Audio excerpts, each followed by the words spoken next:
The gunshot echoed through the abandoned warehouse in Shinjuku, and the man crumpled to the ground. Kenji Takahashi didn't flinch. He simply adjusted his cufflinks, his expression as cold as the Tokyo winter night, and turned to his second-in-command. "Clean this up, Hiro. Make sure his family gets the message." Hiro bowed deeply. "Hi, Oyabun." Kenji walked out into the rain, his expensive Italian shoes clicking against the wet pavement.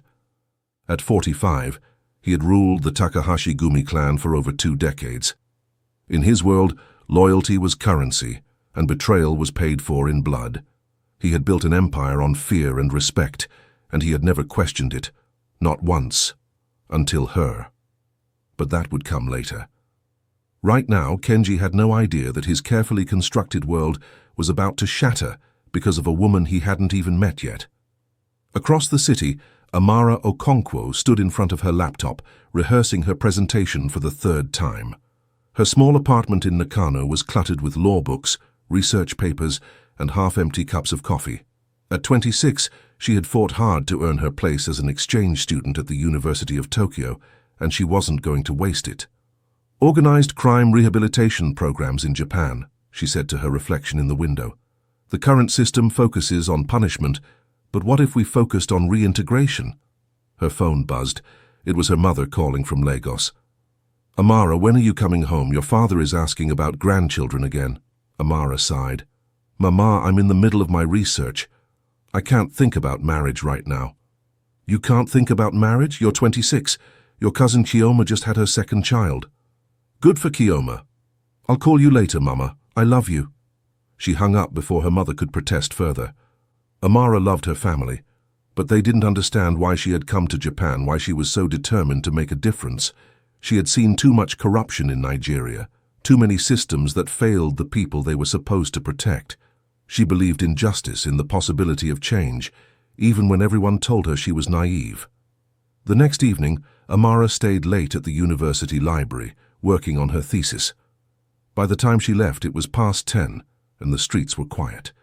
She took a shortcut through the narrow alleys of Roppongi, her mind still buzzing with research statistics. That's when she heard the voices. "You stole from us, Tanaka. You know what that means." Amara froze. Ahead, in the dim light of a single street lamp, she saw 4 men surrounding another man who was on his knees, begging. "Please, I'll pay it back. Give me 1 more week. I have a family." "Should have thought about that before you betrayed the clan." Amara's heart hammered in her chest. She should turn around, walk away, pretend she hadn't seen anything. But her feet wouldn't move. She watched as one of the men raised his gun, and then she saw him. The man in the expensive black coat standing apart from the others, watching with an expression of complete indifference. Even in the shadows, she could see the authority radiating from him, the way the other men deferred to his presence without him saying a word. The shot rang out. Amara gasped, and the sound cut through the night like a blade. Every head turned toward her. "We have a witness, Oyabun," one of the men said, already moving toward her. "Run." Her brain screamed at her to run, but her legs finally obeyed and she bolted. She didn't make it 10 steps before strong hands grabbed her arms. She fought, kicking and struggling, but they dragged her back to the alley and threw her to her knees in front of the man in the black coat. Up close, he was even more intimidating. Sharp features, dark eyes that seemed to see right through her, and an aura of controlled violence that made her skin crawl. But Amara had never been good at staying quiet, even when she should. She looked up at him, meeting his gaze directly. "If you're going to kill me, just do it. But I won't apologize for seeing what I saw." Kenji stared at the woman kneeling before him. In all his years, no one had ever looked at him like that, like she was judging him and finding him wanting. Most people begged, cried, offered him money or information. This woman, with her thick accent and fierce eyes, simply glared at him. "Who are you?" he asked. "Does it matter? You're going to kill me anyway." Hiro stepped forward. "Oyabun, we should eliminate her, standard protocol." Kenji continued to study her. There was something about her defiance, her complete refusal to show fear, that intrigued him. He reached down and pulled out her university ID from her bag. "Amara Okonkwo, University of Tokyo, international law student." He looked at her. You're a long way from home.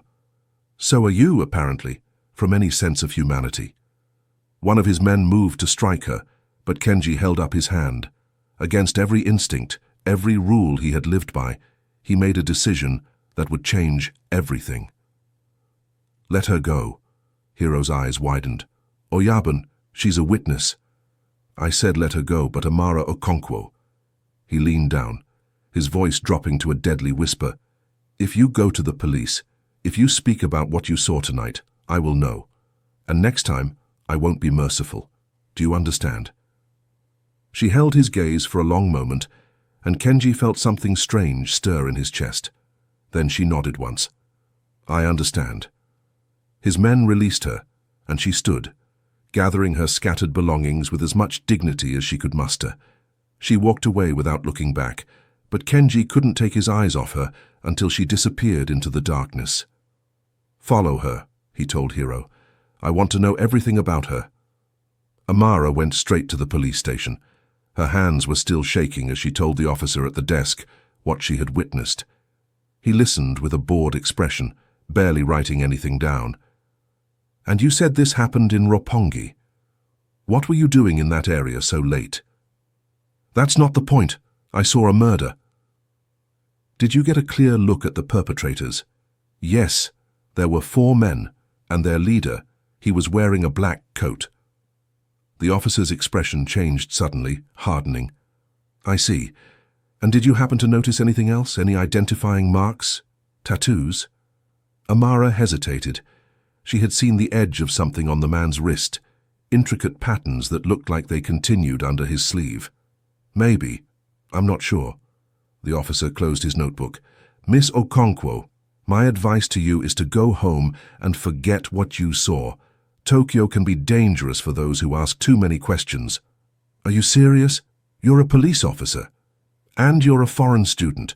Think carefully about whether you want to make trouble for yourself. Amara left the station in disbelief. Back in her apartment, she couldn't sleep. Every time she closed her eyes, she saw the man's face, those cold, dark eyes studying her like she was a puzzle he couldn't quite solve. Over the next week, Amara tried to focus on her studies, but she couldn't shake the feeling that she was being watched. She'd catch glimpses of men in dark suits at the edge of her vision, always just out of reach. It should have terrified her. Instead, it made her angry.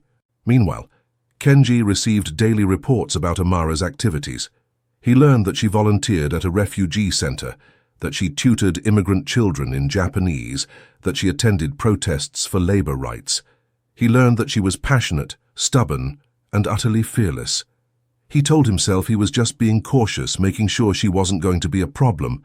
But the truth was, he couldn't stop thinking about her, about the way she had looked at him, like he was something to be pitied rather than feared. It had been a long time since anyone had made Kenji feel anything at all. 2 weeks after their encounter, Kenji arranged to visit the Museum of Contemporary Art. He knew from his reports that Amara went there every Saturday afternoon. When he walked into the gallery, he saw her immediately, standing in front of a massive abstract painting, her head tilted thoughtfully. He approached slowly, pretending to study the same painting. Interesting piece. What do you think it means? Amara turned, and her eyes widened in recognition. She took a step back, her hand instinctively reaching for her phone. Kenji raised his hands slightly. I'm not here to hurt you, I promise. I just wanted to talk. Talk? You threatened to kill me. And yet here you are, very much alive. He gestured to the painting. Please, humor me for a moment. What do you see? Amara looked at him suspiciously, then back at the painting.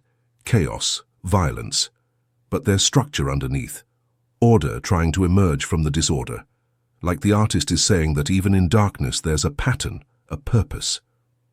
Power and control, Kenji said. That's what I see. The strong dominating the weak, creating order through force. That's a very depressing worldview. It's a realistic one. No, Amara said firmly. It's a limited one. Power without purpose is just tyranny. Real strength is knowing when not to use force. Kenji found himself smiling, a genuine expression that felt foreign on his face. You're very idealistic for someone who's seen what you've seen. And you're very cynical for someone who clearly appreciates art. How does that work? I'm not who you think I am. Really? Then who are you? He extended his hand. Ken Takahashi. I'm a businessman. Amara looked at his hand like it might bite her, but eventually she shook it. Amara, but you already know that, don't you? Since you've had men following me for 2 weeks. Kenji had the grace to look slightly embarrassed. I wanted to make sure you were safe. Or make sure I wasn't talking. That too, but mostly the first thing. He paused. Would you like to get coffee? I promise, no threats, no violence, just conversation. Why would I want to have coffee with you? Because you're curious, because despite everything you want to understand what you saw that night, and because I think you're the first person in 20 years who's talked to me like I'm human. Amara studied him for a long moment. Every rational part of her brain screamed that this was a terrible idea. But there was something in his eyes, a strange vulnerability beneath the cold exterior, that made her hesitate. One coffee, she said finally. In a very public place, and if I feel uncomfortable at any point, I'm leaving. Fair enough. They ended up at a busy cafe in Shibuya, surrounded by students and tourists. Kenji looked out of place in his expensive suit, but he seemed more relaxed than he had in the alley, almost normal. Tell me about Nigeria, he said. Why did you leave? I didn't leave. I'm here to learn so I can go back and make a difference. My country has problems, but I believe they can be fixed with the right systems, the right laws. You think laws can change people? I think laws can protect people, can create consequences for those who abuse power. She looked at him pointedly. What about you? What does a businessman actually do? Import, export, various investments. That's very vague. I prefer to keep my work separate from my personal life. Do you have a personal life? The question seemed to catch him off guard. Not really.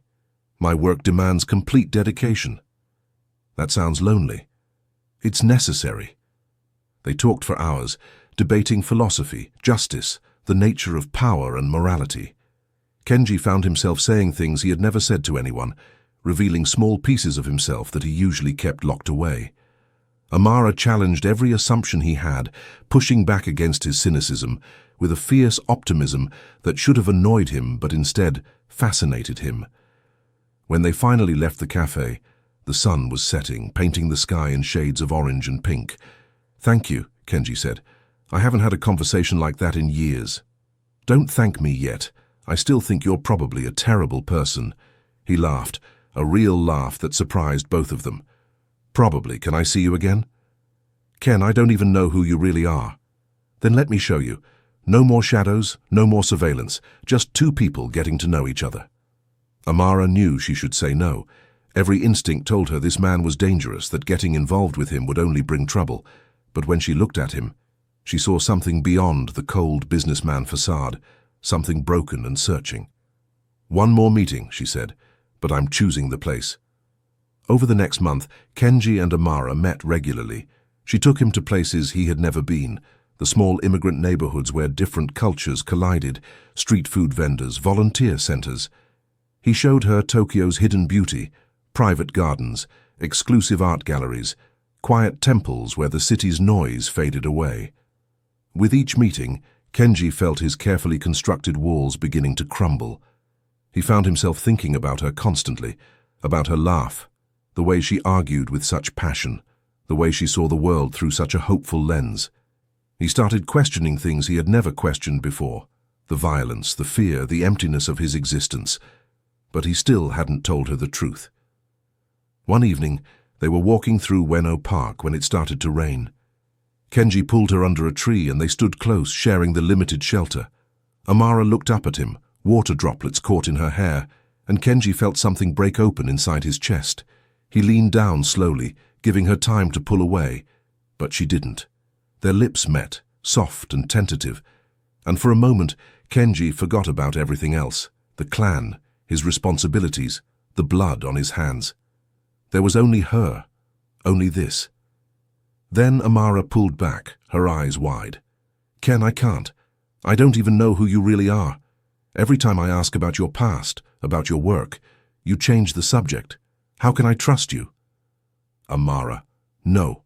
I need honesty. I need the truth. Who are you? Kenji opened his mouth to answer, but before he could, his phone buzzed. It was Hiro. Emergency. He looked at Amara's expectant face and felt something twist inside him. I have to go. I'm sorry. We'll talk soon, I promise. He left her standing in the rain, and he hated himself for it.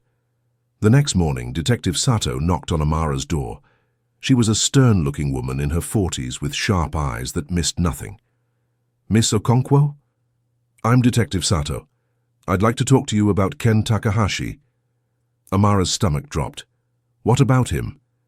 Detective Sato pulled out a folder full of photographs.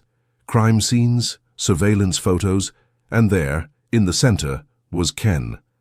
But the caption beneath read, Kenji Takahashi, Oyabun of the Takahashi Gumi Yakuza clan. No, Amara whispered, but even as she said it, pieces started falling into place. The expensive clothes, the way people moved out of his way, the surveillance, the evasiveness about his work. He's one of the most powerful Yakuza bosses in Tokyo, Detective Sato said. He's responsible for at least a dozen murders, drug trafficking, weapons smuggling, and according to my sources, he's been spending a lot of time with you. Amara felt like she couldn't breathe. I didn't know, I swear, I thought he was just a businessman. I believe you. But Miss Okonkwo, you're in danger. The Yakuza world is not kind to outsiders, especially witnesses. I'm telling you this as a warning. Stay away from him.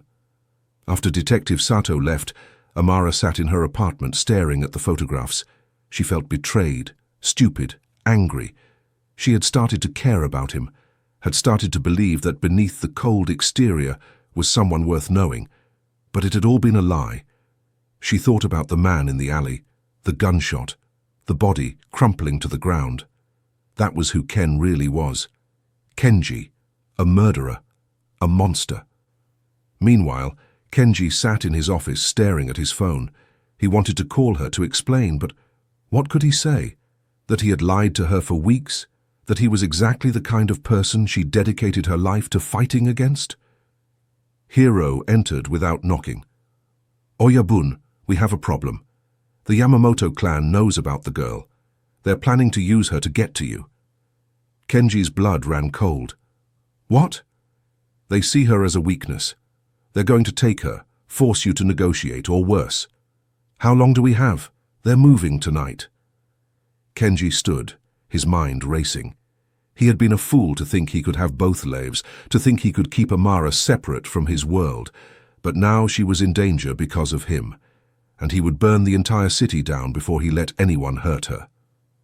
Get everyone. We're going to the university. Amara was walking across campus when the van pulled up beside her. Men in dark suits jumped out, and she barely had time to scream before they grabbed her. She fought, kicking and biting, but there were too many of them. Let me go. Quiet, girl. This isn't personal, just business. They threw her into the van, and Amara's heart hammered with terror. This was it. This was how she was going to die, because she had been stupid enough to fall for a criminal's lies. But then she heard the screech of tires, the sound of gunfire. The van swerved violently, and one of the men cursed. It's Takahashi, he's here! The van door ripped open, and there was Kenji, his face a mask of cold fury. He moved like violence personified, taking down the kidnappers with brutal efficiency.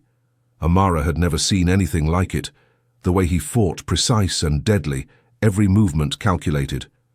Within minutes, it was over.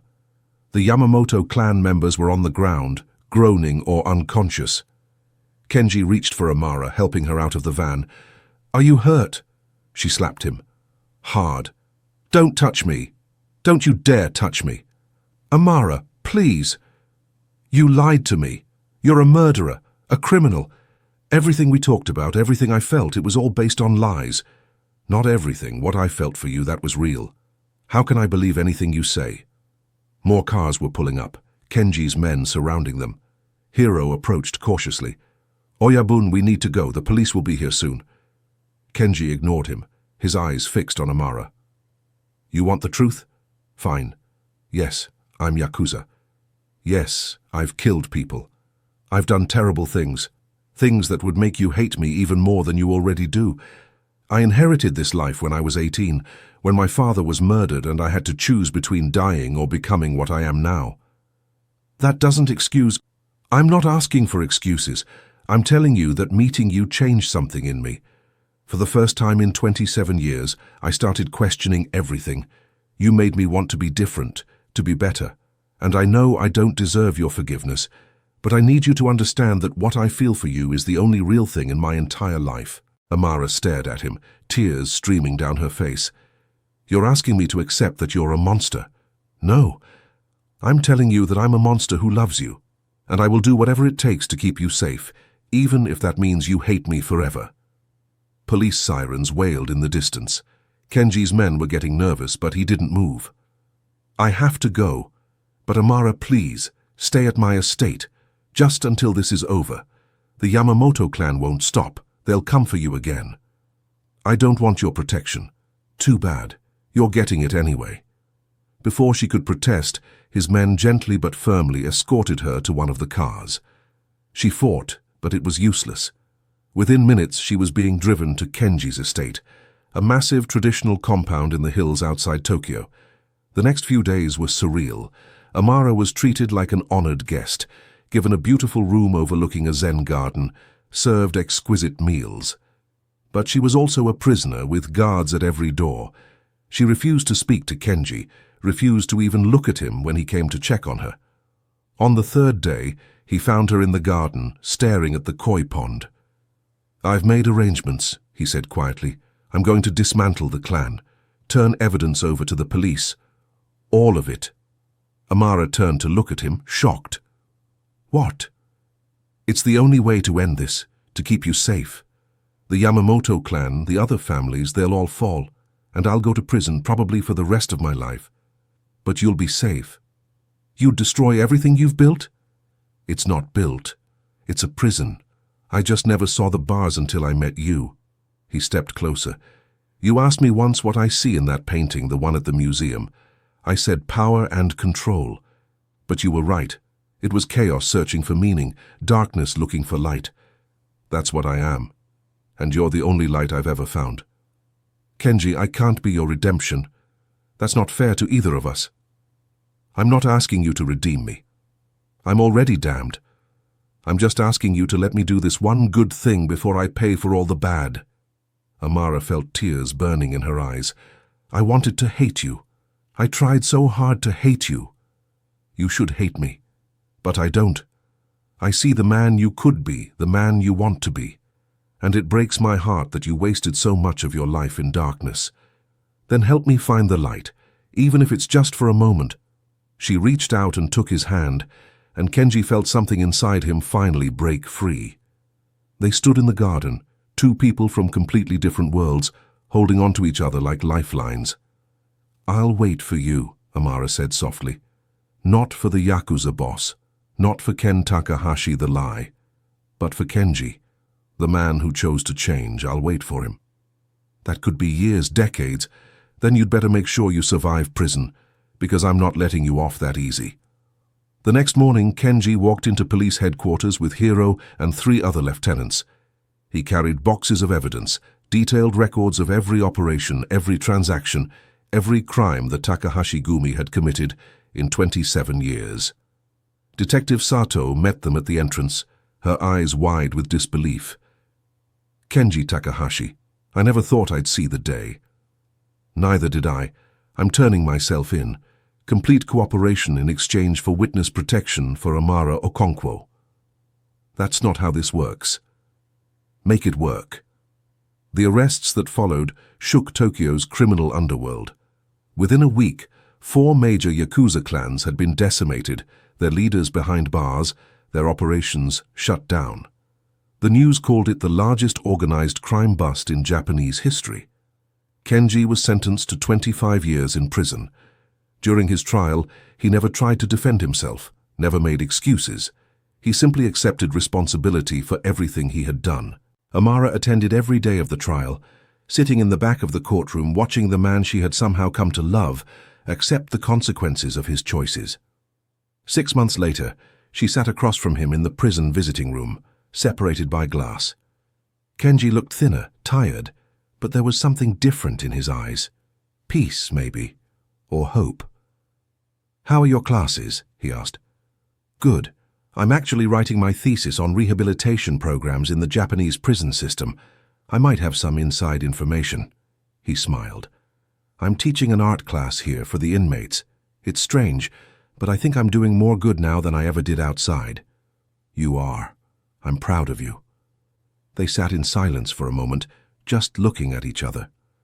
Amara pressed her hand against the glass, and Kenji pressed his against hers from the other side. "I got accepted to a human rights law firm here in Tokyo," she said. "I'm staying in Japan for a while longer." "Amara, you don't have to wait." "I'm not waiting for you to get out. I'm living my life, pursuing my career, making my own choices. But those choices include coming to visit you, supporting you, being here for you. Not because you need saving, but because I choose to be. I don't deserve you. Probably not. But you're stuck with me anyway." Kenji laughed, and it was a sound of pure joy. "I love you, Amara Okonkwo." "I love you too, Kenji Takahashi. Now tell me about this art class. Are you actually any good? Or are you torturing those poor inmates with bad paintings?" They talked until visiting hours ended, about art and philosophy and the future. When Amara finally left, walking out into the bright sunshine, she felt something she hadn't felt in months. Hope. Not the naive kind she had carried with her from Nigeria, but something deeper, harder earned. The hope that came from seeing someone choose to change, even when change cost them everything. Behind her, inside the prison, Kenji returned to his cell. He pulled out a sketchbook and began to draw, not the darkness that had defined his life for so long, but light, cherry blossoms. A woman with fierce eyes and an unyielding heart. A future that was still possible, even from behind bars. He had been the most feared Yakuza boss in Tokyo, a man who ruled through violence and fear. But Amara had shown him something more powerful than any of that. She had shown him that it was never too late to choose differently, to become someone worth loving. And for the first time in his entire life, Kenji Takahashi was free. If you enjoyed this story of redemption and unexpected love, don't forget to like this video and subscribe to our channel for more incredible stories. Drop a comment below telling us what you thought about Kenji and Amara's journey. Would you have given him a second chance? We read every comment and love hearing from you. Hit that notification bell so you never miss our next story. Thank you for watching, and remember, it's never too late to choose a different path.